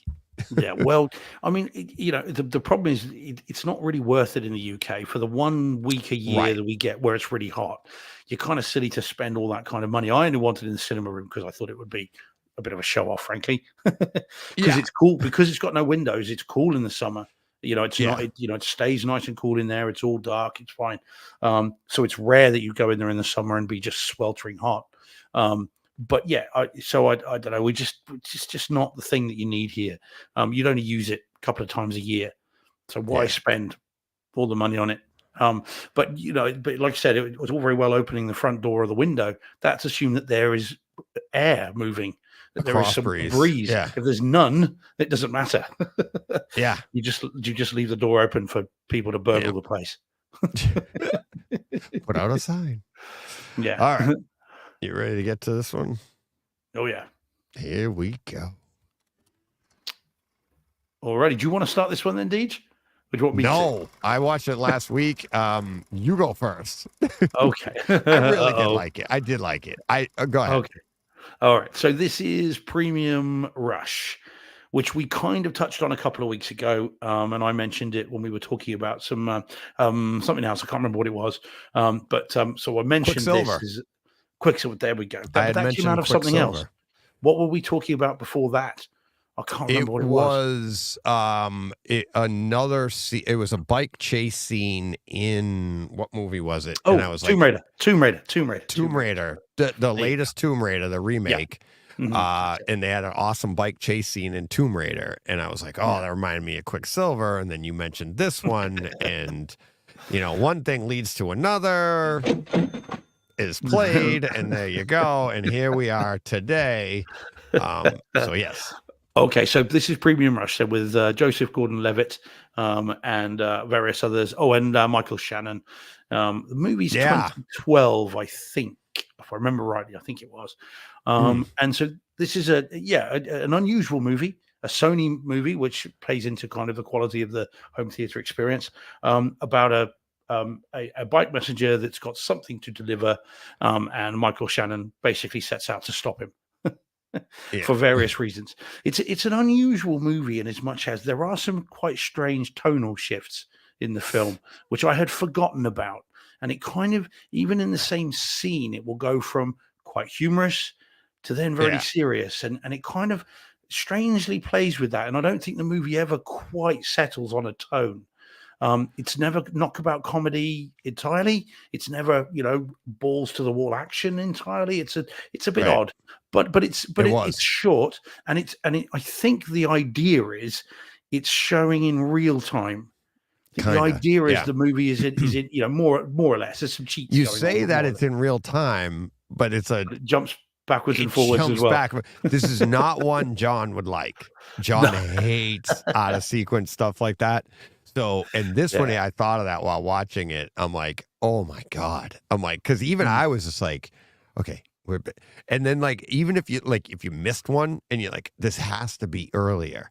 And then you'll see, and back to the time, and it gives, there's a lot of jumping. But you're right. Yes. The pacing is like it's, real time.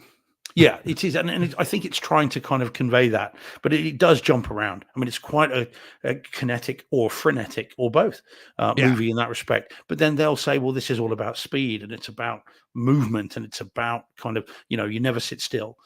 So I like this film. I think it is odd. It is quite idiosyncratic. It's a strange movie, but I do enjoy it, and this was my fourth time seeing it, I think. Really? And I enjoy it. Yeah. So I saw that. But yeah, what did you think of the movie then, Deej? And then we'll talk. It's good. Cinema. I haven't seen Quicksilver in many years, but I think I like that one better.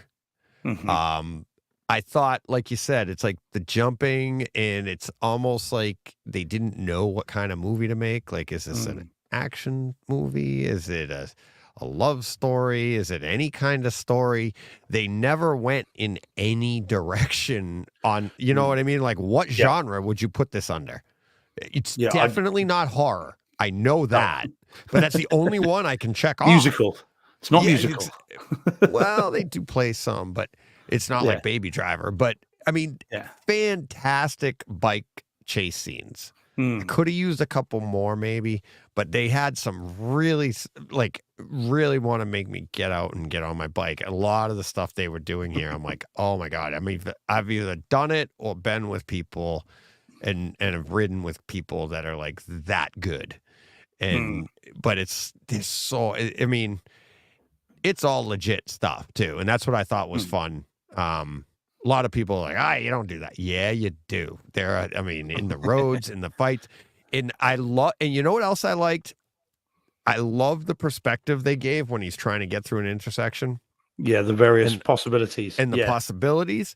So I do that I mean, that's a big part of mountain biking. It's a big part of biking. You have to be able to visualize and see stuff like that. But I also do it in hockey.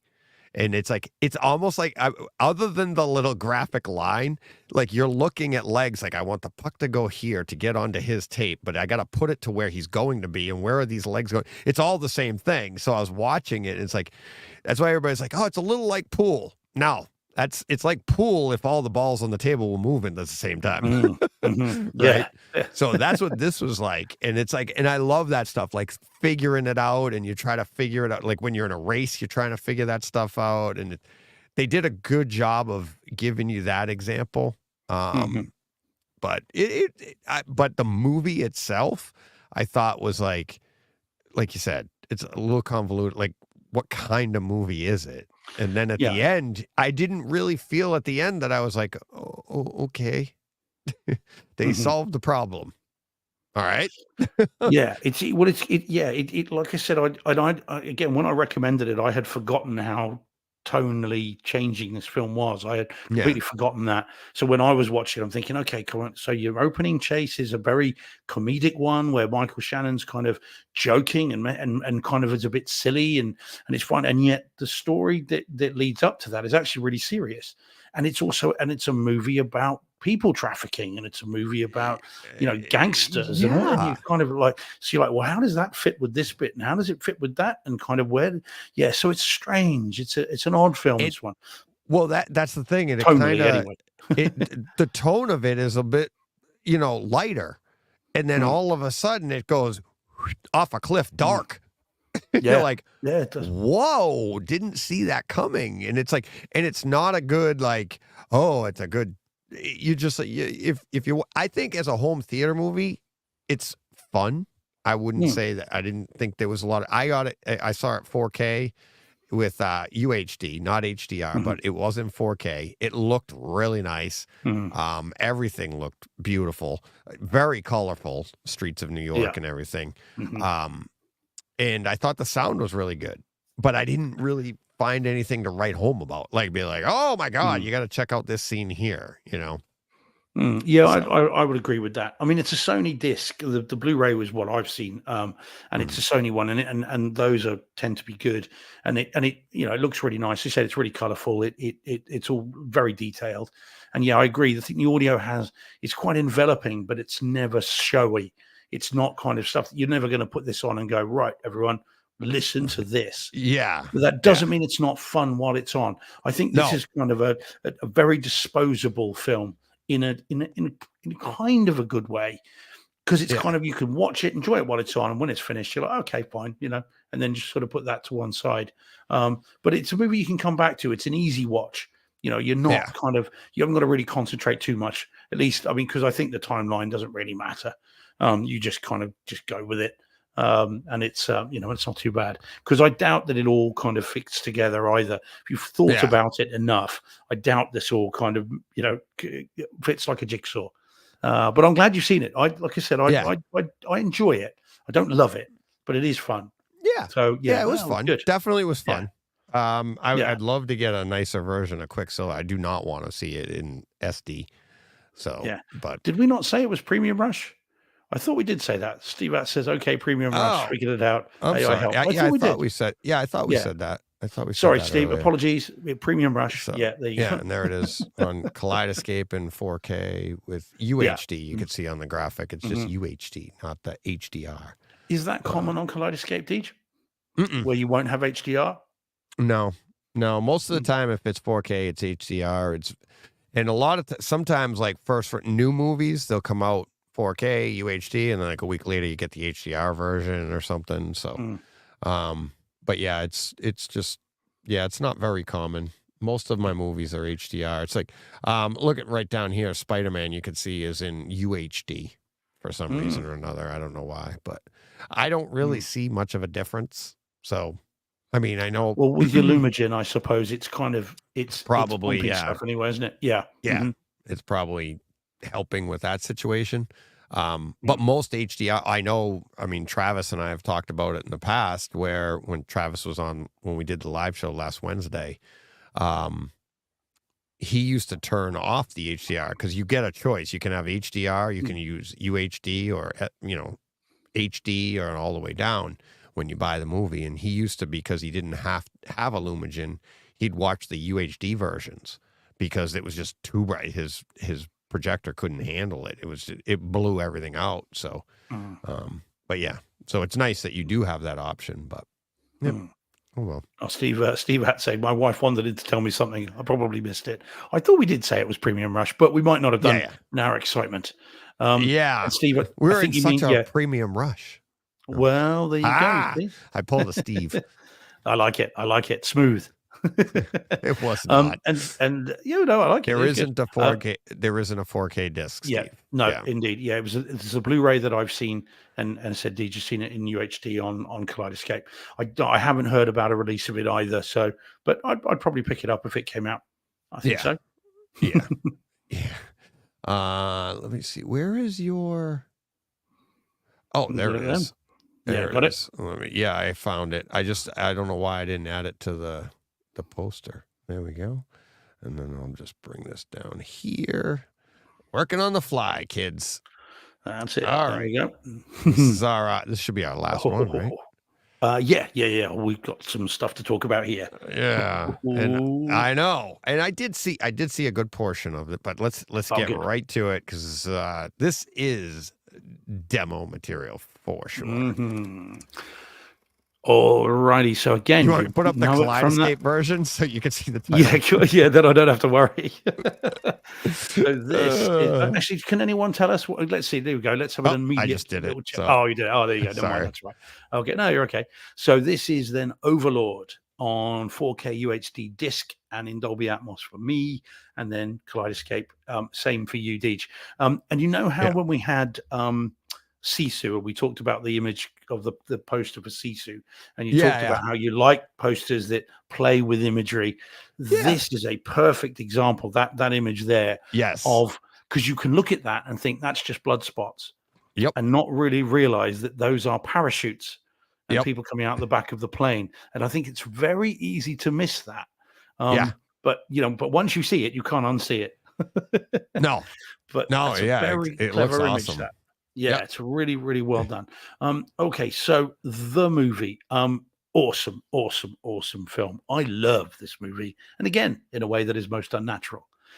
This is film. It shouldn't be called Overlord. It should be called Steve's movie, because this is the kind of thing that should be made in every movie, as far as I'm concerned, and I'd be happy. And in a fairer, more just universe, multiverse, whatever you want to call it, right? There have been more of these than there have Fast and Furious films. Really?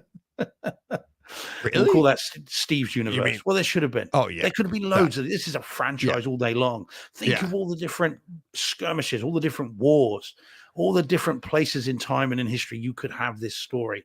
And just haven't they done that though? I thought not they like did this.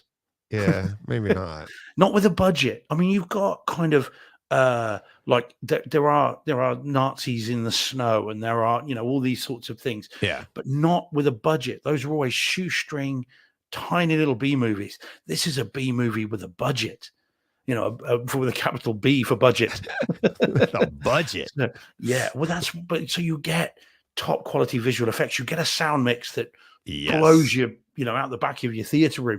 You get gorgeous looking visuals and effects. So, this is how to do a B movie, in my view. Right. It really is. It's like, I mean, that's a great way to put it, because that is kind of how I look at it. It is like a B movie. It's like, not, to me, it's not like, I'm, again, not a big zombie guy, But it's like even just like the whole thing of it, I'm like, okay, you're right. It is a B movie, but it is done so well. You know, it's insane. And Paul just said in the chat, one of his sentences says is insane. But yes, this is insane. Like the bass in this movie, the audio, just to begin with. I mean, it's just not just the bass, everything, the clarity, even that opening scene, which I have seen many times now. But that opening scene, one of the things I like is that a lot of times they'll film scenes like that inside of a plane. And like you'll hear the actors talking, and there'll be a noise of a plane, like in the background. No, they made it as realistic in the background. You sound like Peter Griffin. Yeah, exactly. So, but I was trying to it's a muted sound of a plane when in reality you can't even talk in those things. And they kind of, I mean, they did have a conversation, but they were yelling. And they were yelling to each, and the sound was all around. The plane sound was all around your room. So it was like, and then I mean, they're in a plane, and everything's loud. Your room is loud, and then it goes up from there. It does. Well, I maintain you can not only could you have the sounds of that plane, but if you listen carefully, you can hear the other planes as well. Yes. So you can actually hear them too. So this mix isn't just giving you kind of the roar of what's right in front of you. It's giving you stuff in the distance as well. I mean, it's bananas. But the opening kind of the voices all around the room, deliberately setting you up for what's coming. And then, of course, you get your opening, which I mean, we've seen Masters of the Air. And you see this, and it's just like, oh my god, okay, right, these are not the same. These are not built the same way. But I think with Overlord in particular, and again, I love this movie, but with Overlord in particular in the audio, I think people will remember, a bit like Saving Private Ryan. People always remember the opening, and everyone goes, oh, that opening. But this movie is like it consistently throughout. And you know how I like a good gun sound, Deej? And in this, guns don't just sound like guns. I mean, again, it's B-movie audio, isn't it? So the guns sound like cannons. No one just can fire a pop, pop, pop. Go, oh, no. It's got to be bang, bang, bang, bang, bang. Everything is turned up to a 11 stupid, as someone over here famously says. 11 stupid. 11 stupid. It's right up there. And, you've got the flamethrowers. And when they go, they can't just go across the room and pan. Oh, no. They've got to go right around the room. And they've got to kind of come right over the top as well. And when they fire the machine guns, it's like the rapture. The world is ended. That's awesome. And that's all before you then get to the icky, squelchy gore and guts and everything else. Your favorite which part. Is beautifully done. Well, it's so tactile and horrible. Well, it is because it's not just done on a budget. So you get the CGI, but also you get the practical effects as well. And so when they cut open the little sacks and all the goo and the guts are coming out, you can hear all that, and it sounds beautifully horrible. Even the cuts, just everything. It was like there's a lot of detail. Early on, some of the tracer rounds, they're being fired at from the darkness, but it's like a jump scare because and the shots go by you and then hit behind you, and it's like, and there's a tactile feel in every shot, like boom, boom, boom, and you're like, but it comes out of nowhere, literally and figuratively, right? Like it's just all of that stuff.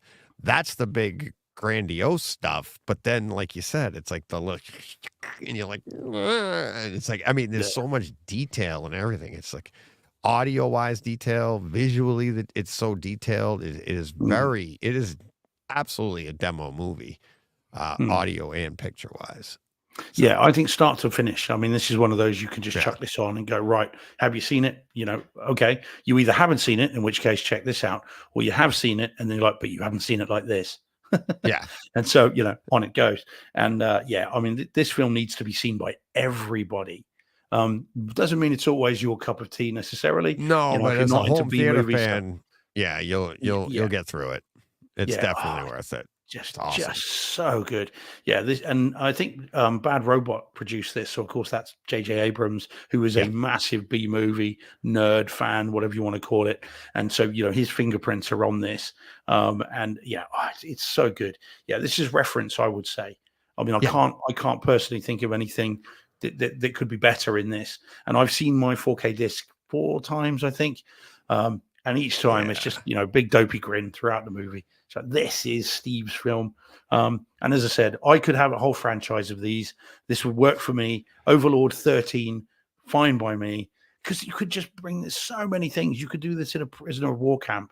You could do this in the Japanese theater of war. You could do this in Italy. You could do it in Africa. Do it in, because these sorts of experiments and stuff could be going on anywhere, and all of those would be great, just with a slight variation in terms of who's doing what. Oh, yeah, it's. I love this movie. Oh yeah, you don't say. Yeah, no, I know. See, I can't hide my like enthusiasm for this. I just feel like it just plays well because, like, in real life, sadly, that's what the Nazis did. Not zombies, but you know what I mean? They were experimenting. They were trying to figure, do stuff. And which I think it goes on everywhere. Just they did it in kind of a really bad way.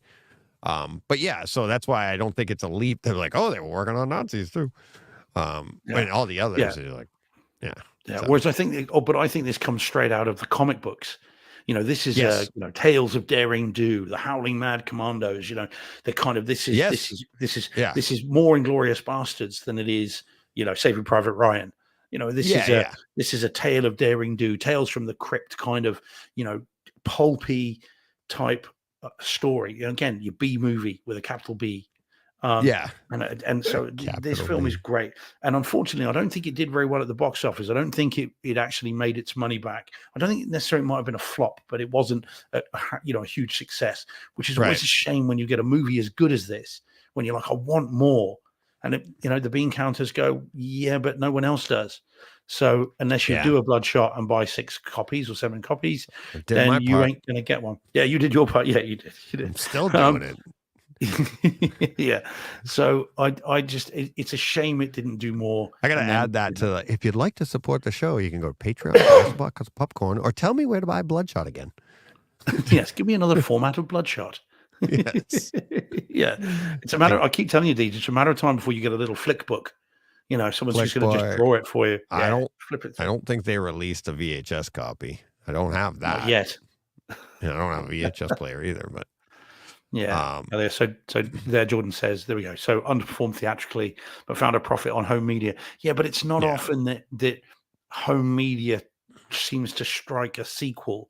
Not in that way.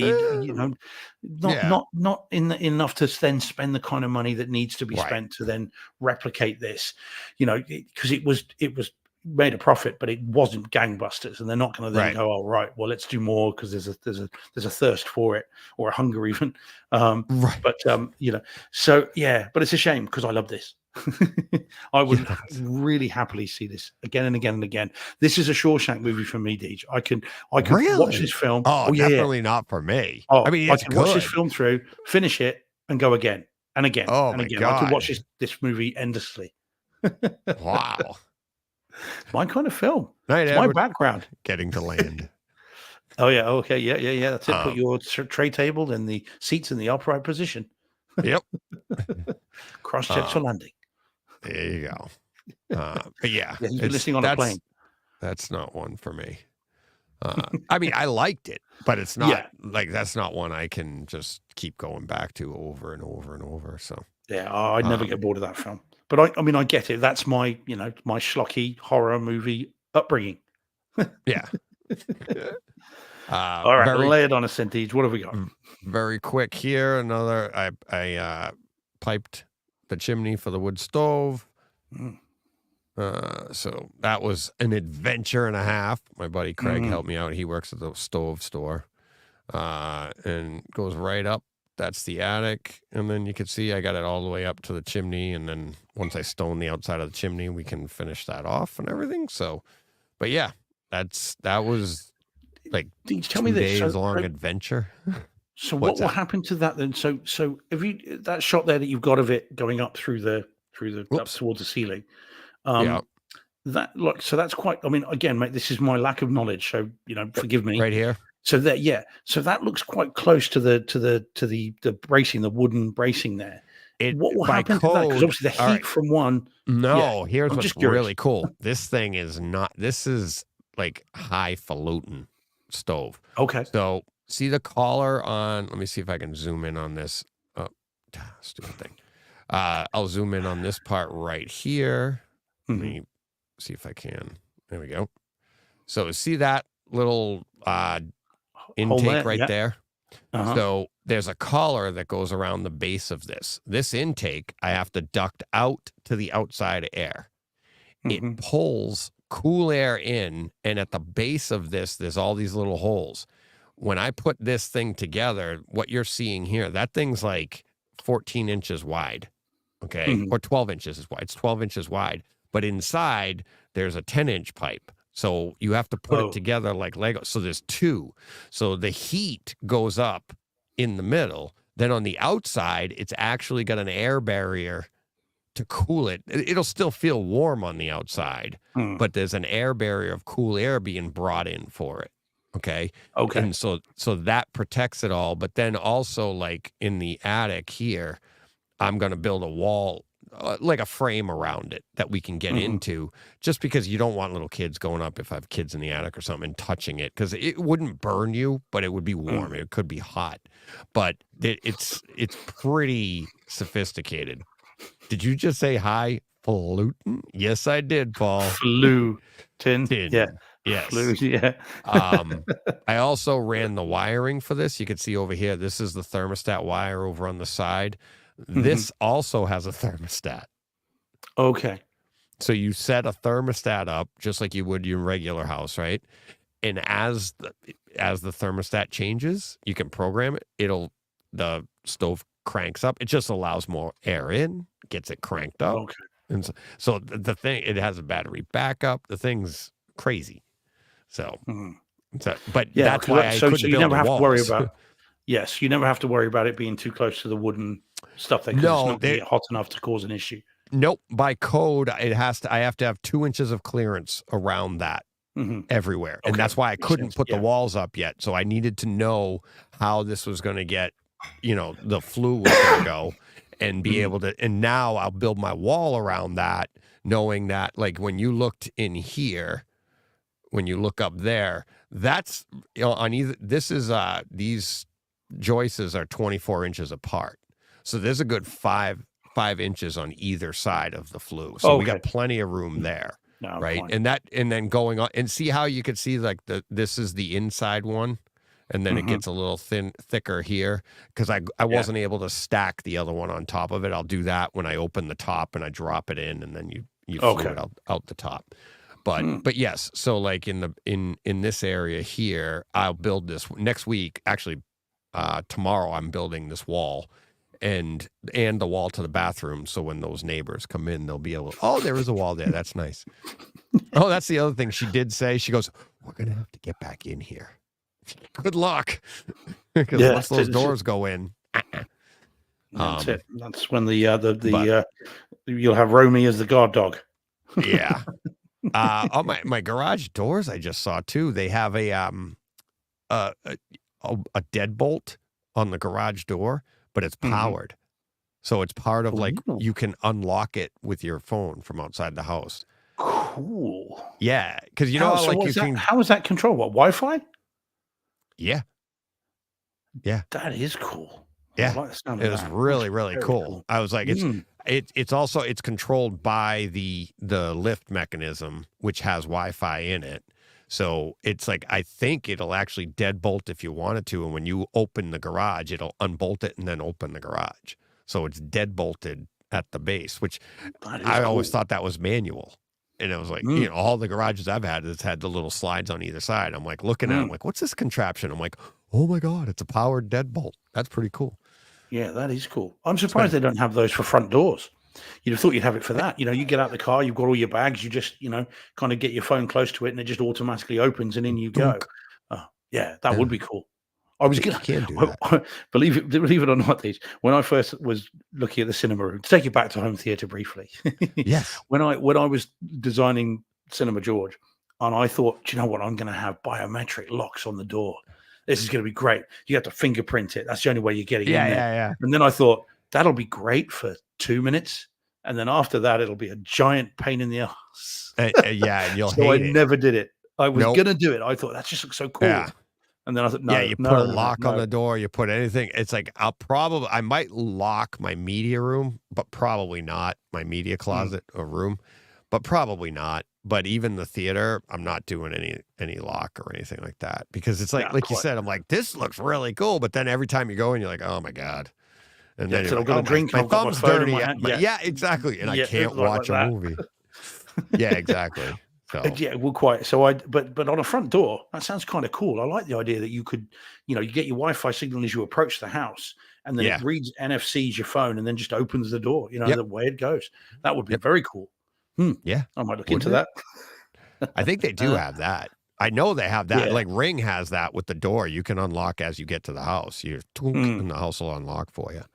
So Yeah. that's probably what I'll end up doing, especially for the garage for deliveries and stuff. Yeah. Well, I did it. I think I said to you, didn't I? The one of the cool things I had when I was in London just after Christmas, I had a delivery. It was JFK actually, come from the States, and it has to be, it had to be. They couldn't go through the letterbox, and I was away for a couple of days, so I couldn't have this parcel delivered. So the postie arrived. I get a notification on my doorbell on my phone, press it. Post was like, oh, delivery. And I'm thinking, well, I don't want it left outside for 2 days. So I said to the post, I said, right, behind you is my car. I'm just going to unlock that. So I did that remotely. So can you just pop it on the front seat? So I opened the door, put it on the front seat, lock the car again. Post was like, that is cool. Yeah. So for deliveries, if you can unlock the garage remotely, pop it in Yes. there and then lock it again after, that's just so cool. Modern world. Yeah, it's like they and like Paul's saying in the chat, they do sell a home kit, enabled stuff like that. Amazon has a thing where, especially if you're using Ring, which is Amazon, they have the code, and then they can open the door to get into. You can give them a specific code that allows them in there, but then it's all on record too because you have the. They actually ask for requirements and everything. So like, okay, you can do this and. I don't know if I'm going to go that far, but I wouldn't want to grant access to an Amazon delivery driver into my house. But or into even a the postman. garage, even the garage Yeah. though, because you can lock the doors in the garage, so all they have access to is that. But Richard in the chat has a question. He says, so you have a direct vent fireplace. You could have vented it out your attic sidewall instead of the roof. And I'm like, yes, I could. I could have gone at that angle, but you only can go so many, you only can have so many angles, and it can only be, I think 30 degrees is the most. And then if you go any more than that, if you had to, you would be in a longer run because our fireplace is like literally in the middle of the house. You would have to put a power vent on it and all that stuff. So this was just easier just to go right up, straight up and through. And the only reason it's bent the way it was, like you saw in the picture, is, I'll show it again, is because it's like, so this is one, it's getting it to the center of the house, which is where the chimney is, right at the center of the roof. So that's best for leakages. So you're not like all the water runs away from it. So it's literally centered at the peak. And then the reason it also had to go back, as you see here, it goes back towards the bathroom because the floor joists, if I went straight up, I'd run right into a floor joist. So I had to get around that. And I'm allowed, this is a 30 degree angle. And then but I made it so that it was like, and that's what was so difficult. It's like, you got to get the right pieces. They sell these in 12, 18, 24 and 36 lengths, these long pieces, and you got to figure out the right combination to get everything lined up. And it was like, okay, this wasn't right. I had to go back to the store, get the right ones. And then my buddy's like, here, I'm just going to give you a crap load of them because I was driving all over the place looking for them. And so he just gave a bunch to me, and I have them at the house. I got to bring them back now. But once you get it lined up, but now it's just like, it's foolproof. It's just like it's 100% just you have no problem with the flu or whatsoever. It's almost like straight up, basically. So pretty cool. I'm excited. So, all right. Is that it for this week? We ended up on a hot topic. Literally, God, you're on fire today, Deej. That was awful. No such thing. We like it. Puns are good. We like puns. Yeah, there we go. All right. Yeah, can't wait for next week. Hopefully more home theater updates. Maybe doors will be in. I don't know. Walls will be up. Stuff's a-changing. I'm going to watch some more stuff. Steve, you going to watch something this week? Yeah, I've got the Ocean's 11 trilogy coming on 4K disc tomorrow. That just dropped on. Right. Yeah, that just dropped on Kaleidoscape, all three of them today, too. And apparently the reviews I've read are very positive. So I'm looking forward to those. Yeah, so I'm going to try and at least get one or two watched, if not all three. And then I've got, a couple of lesser horror movies coming in 4K as well, hopefully this week. So I will get that watched. Ooh, what have you got there? What have you got there? What have you got bought today. Ooh. But you still haven't watched the first one. I haven't. This is the raid, but I got it for $4.90. It upgraded to 4K on Kaleidoscape. It was only in HD, remember? And I bought the disc. Yes. Well, now I own the disc, the Kaleidoscape HD, and the Kaleidoscape 4K. So there you go. Only 4 more copies, and you're tied to Bloodshot. Bloodshot, yeah. So, but yes, that came in today, and I'm going to try to watch that for next week. No promises. No, but, quite. Yeah, but, John has seen it and really enjoyed it, so he really liked it. So if that kind of gives you more kind of excitement to watch it, then good stuff. But I did see all the oceans are dropping, and I'm like, I wish I had the time. I just don't. It's just like, even when I sit down to watch something, it's really like I'll get a text, I got to go do this, or I'll get somebody's looking for something, and it just takes you right out of the movie. Never mind adverts.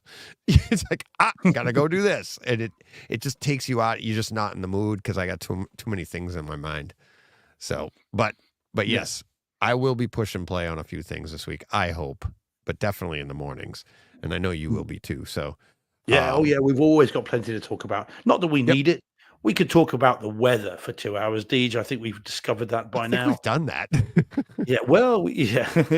So, no problem at all. Paul says, nice zombie-themed show. Well, of course, we're 28 days, 28 weeks, and Overlord. The way I'm feeling. 3 of the 5 was... Perfect. There you go. There we go. All good. All good. Thank you, everybody in the chat. It's been awesome. You guys just trying to keep up with you, but not because I can't get distracted from the show, and I'm trying. But yeah, thank you. I'm glad everybody's having fun in the chat. Patreon, all the supporters, listeners, everybody. Thank you so much, Steve, John, and I having a blast, and it's so much fun to get all your feedback. So thank you very much. Until next time, you know what you got to do. Go push play. What he said.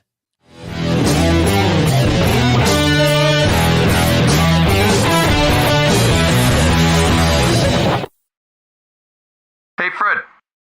This has been a Hey Fred production with theme music by Jeff Bernhardt and Throne Vault Productions.